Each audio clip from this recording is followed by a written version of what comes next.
Planning your next cycling adventure but struggling to figure out the best route? I've been using Komoot to plan my route across Europe from Roubaix all the way to Istanbul, and here are my 5 top Komoot route planning features you can use, plus a bonus tip at the end, so stay tuned. First up, highlights. This is a unique feature of Komoot.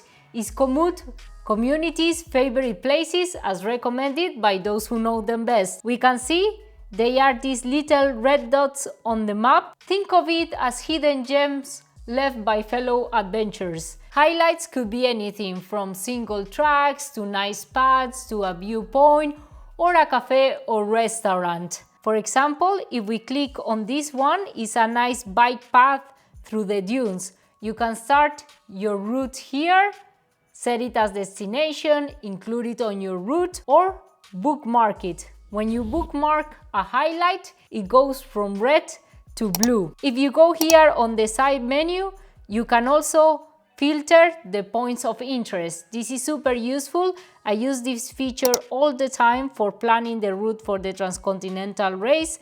For example, if I select accommodation or public water fountains, I can see them on the map and I can also bookmark them. If you go on the side menu, you can also toggle the bookmark places. So you can see the blue dots. These are my bookmark highlights. For example, here I have the first checkpoint of the Transcontinental Race in Roubaix. I can start here, for example, my route. And around Amsterdam, I have, for example, this nice stretch of road, Iselmer Dike between Hoorn and Enkhuizen. I can set it as destination, for example. And here I can go on the open Google Street View to see how it looks like. It's a really nice road by the seaside. We are now in one of the highlights, the Iselmer Dike, and it's very windy. You can see some kite surfers here. Komoot highlights are also sport specific. For example, when you select your sport here in the menu, I have road cycling, but if I go for example, gravel, the highlights changes. And if I go for mountain biking, now I have different highlights and a different route. But if you zoom in, you can still see highlights from another sports. For example, a hiking trail. Here, for example, I have a running highlight, wall of the garden tree. So you can still see the highlights from other sports when you zoom in the map. Next, surface types. This feature gives you a clear overview of what is on-road versus off-road for your selected route. If we look at this parkour of the Transcontinental Race, we can see here more or less how long it takes to ride it, 4 hours 33 minutes, 77.5 kilometers. And here we have the surface, 5% unpaved, 5% cobblestones, 35% paved, and 51% asphalt. If we click on the unpaved section, we can see it's here. It turns white, so we can see exactly where it is. And let's say it is not a parkour, but we can decide where we want to go. So we can move actually the waypoint here. And it's gone.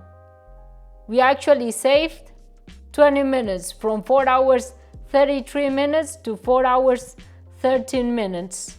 But let's say you are feeling adventurous and you want to go on a gravel path, you can also use it to find some gravel shortcuts. Here we can also see the surface type. If we go on this part of the map, we can see compact gravel. We can also click on it to see where it is.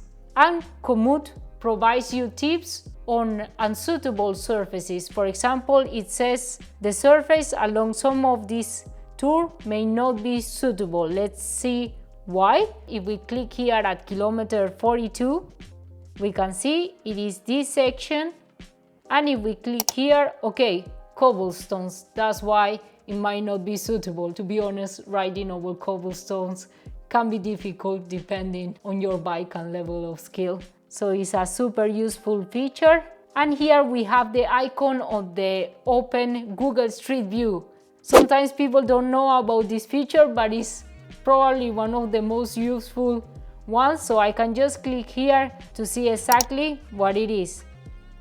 So I can see, okay, these are the cobblestones. Also see what is around. Seems like there's some nice alpacas, I think. But in addition to the Google Street View, we also have Trail View.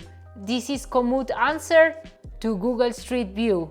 Every time somebody uploads a publicly available tour or route, Komoot runs a really clever piece of software that identifies the part of the trail with no people in them and then adds it to the map on the exact point on the map marked by the green dot. We can see here again in surface type that is a 30% unpaved section. So I want to see how it looks like. If I click on it, it goes white and I can see exactly where it is. And let's do again as we did before.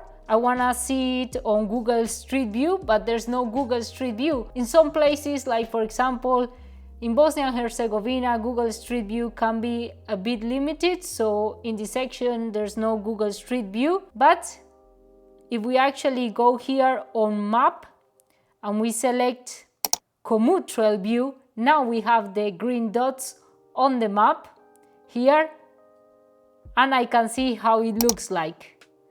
If I click on here, looks like a chunky gravel. Let's see farther up. Here it gets even worse. Seems like yeah, pretty big rocks, I will say. And it also looks like a remote area. So yeah, it might be tricky on a road bike. Maybe better on a gravel bike. A super useful feature is the sport-specific overlay.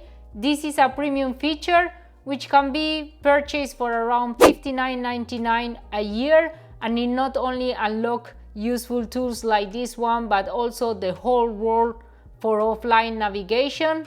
However, the other features I mentioned before are free.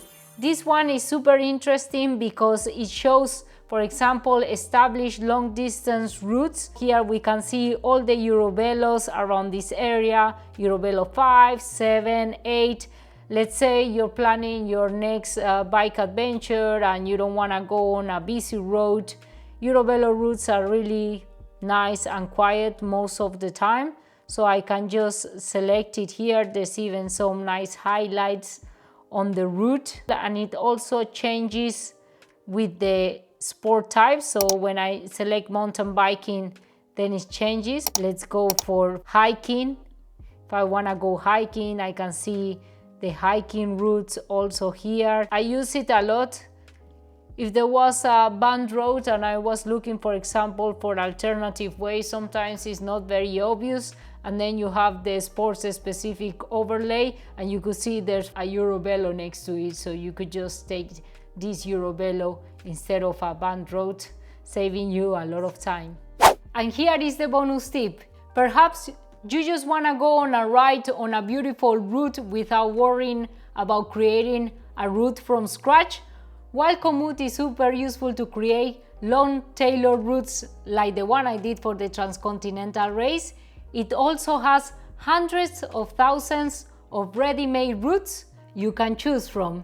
If you go here to the route finder, for example, around Amsterdam, you can select, let's say, road cycling, go here on filters. I want to go on a long ride, more than 5 hours.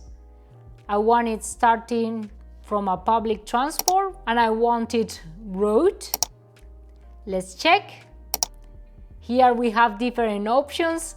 This one is one of my favorite ones, narrow bridge or ronde Markemer. It's actually super nice along the water with really smooth cycle paths. And now also on the route finder, you have other options.